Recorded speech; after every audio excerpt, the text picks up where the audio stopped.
लड़की का जो पेन का थ्रेशोल्ड होता है ना, ये बहुत बढ़ जाता है। ये क्या मतलब हुआ?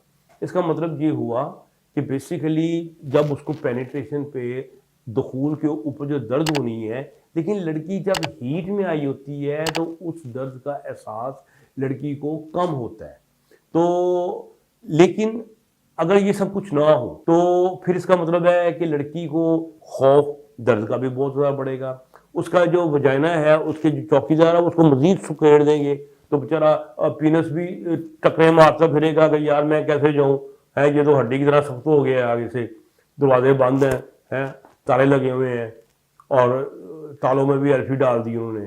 तो जरा पीनस का भी बुरा हाल, बौखे जाड़े हो जाते हैं, ठीक है। पानी नहीं निकलता, फ्लूइड नहीं निकलता, तो वो फिर आप लगा लें फिर वैसलीन या कोई और जेल वगैरह लगा लें। तो अगर नहीं लगाते, कम लगाते हैं, तो फिर वो पेनिट्रेशन और ज़्यादा मुसीबत, ज़्यादा तकलीफ भी हो जाती है।